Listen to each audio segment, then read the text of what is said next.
নমস্কার, আমি মহুয়া। তোমাদের সবাইকে স্বাগত স্পর্শ সেভেনে। আশা করি তোমরা সবাই ভালো আছো। যারা প্রথম থেকে সঙ্গ দিচ্ছ, যারা নতুন নতুন যুক্ত হচ্ছে, লাইক করছো, কমেন্ট করছো, সাবস্ক্রাইব করছো, শেয়ার করছো, অনেক ধন্যবাদ। সঙ্গ দেওয়ার জন্য, সাপোর্ট করার জন্য। প্লিজ পজিটিভ থাকো। তার সাথে এটাই বলবো, জেনারেল রিডিং খোলা মন নিয়ে দেখো। যতটুকু মিলবে ততটুকু নাও, বাদ বাকিটুকু ছেড়ে দাও, জোর করে কিচ্ছু ফিট করো না। তোমাদের সবার প্রতি কৃতজ্ঞতা, ভালোবাসা। তো চলো দেখে নেবো আজকে যারা একদম নো কন্ট্যাক্টে আছে, তাদের পার্টনার কি যোগাযোগ করতে চায়। তিনটে কার্ড নেবো, দেখে নেবো যারা একদম নো কন্ট্যাক্টে আছে, তাদের পার্টনার কি যোগাযোগ করতে চায় তোমাদের সাথে। যারা একদম নো কন্ট্যাক্টে আছে, তাদের পার্টনার কি যোগাযোগ করতে চায় তোমাদের সাথে। প্লিজ পজিটিভ থাকো, প্লিজ পজিটিভ থাকো।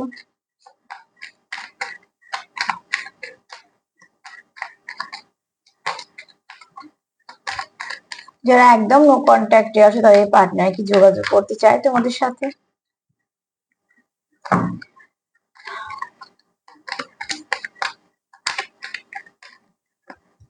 যারা একদম নো কন্ট্যাক্টে আছে, তাদের পার্টনার কি যোগাযোগ করতে চায়।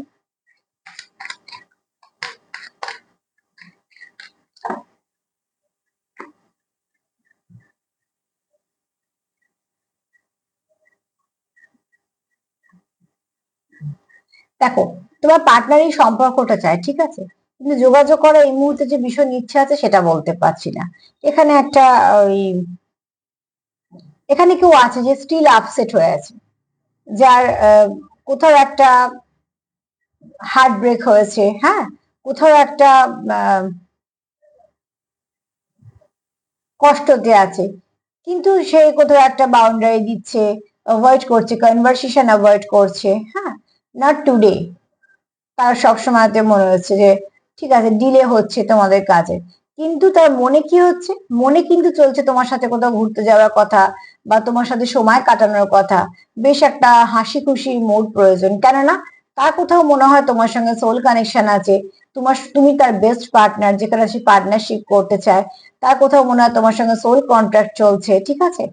তোমাকে সে লাইফ পার্টনার হিসেবে দেখছে এবং তোমার সঙ্গে সেই সম্পর্কটা কন্টিনিউ করতে চাইছে। মনে তো অনেক কিছুই হচ্ছে, কিন্তু যদি বলি সামনে কি আসছে, সামনে কিন্তু একটা ডিলে চলে আসছে। সেটা কিছু কারণ হতে পারে গ্রহগত কারণ, হতে পারে তোমাদের মধ্যে কোনো কিছু সমস্যা হয়েছে, বা তোমাদের এই সময়টা খারাপ যাচ্ছে। তো সেটা তোমরা একটু বুঝে নিতে পারবে বেশি, কার সিচুয়েশন কেরম, কারণ প্রত্যেকটা মানুষের সিচুয়েশন আলাদা আলাদা। তবে এখানে যদি বলি যারা নো কন্ট্যাক্ট পার্টনার কি চায়, যারা নো কন্ট্যাক্টে আছে তাদের পার্টনার এই মুহূর্তে আপসেট আছে, মন খারাপ, আপসেট হয়ে বসে আছে। আহ তোমার সঙ্গে যে শুধু কথাবার্তা অ্যাভয়েড করছে এরকম নয়, হয়তো সে কম কথাই বলছে, বা কারোর সাথে কথা বলছে না, বা কনভারসেশন করছে না, এরকম হতে পারে। দ্বিতীয়ত হচ্ছে, তার মনে হচ্ছে তোমার সঙ্গে কোথাও ঘুরতে যাওয়া দরকার আছে, কথা বলার প্রয়োজন আছে, বেশ কিছুটা ভালো সময় কাটানো আছে, কেননা তার কোথাও মনে হয় তোমার সঙ্গে একটা সোল কানেকশন আছে, যেখান থেকে সে বেরিয়ে এলেই সে আপসেট থাকছে, সে ভালো থাকছে না। তো যদি কোনো সম্পর্ক থেকে বেরিয়ে এসে কেউ ভালো না থাকে, সে অন্তত এইটুকু বুঝতে পারে এই সম্পর্কটা ভালো এবং এই সম্পর্কটার মধ্যে কিছু আছে। তো সেরকমই হয়তো তোমার পার্টনার কিছু ফিল করছে। এই কার্ড দেখে আমি নেগেটিভ তো কিছু বলতে পারবো না, তবে হ্যাঁ, একটা লেজিনেস কাজ করছে, বা হয়তো কোথাও একটা ডিলে কাজ করছে। সেটা কেন কাজ করছে সেটা তোমরা দেখো, এবং ডিলে ভাবটা কাটাতে জিনিসটা ম্যানিফেস্ট করো। চেষ্টা করো একে অপরকে সাপোর্ট করার, হেল্প করার, হিল করার, যাতে সমস্যা থেকে বেরিয়ে আসো, ঠিক আছে। তো আজ তো এই পর্যন্তই। তার সাথে এটাই বলবো, জেনারেল রিডিং খোলা মন নিয়ে দেখো, যেটা মিলবে নাও। আর যদি আমার প্রোগ্রাম তোমাদের ভালো লাগে, প্লিজ লাইক করো, কমেন্ট করো, সাবস্ক্রাইব করো, সাথে থেকো। সবাই ভালো থেকো। আজ এই পর্যন্তই। নমস্কার।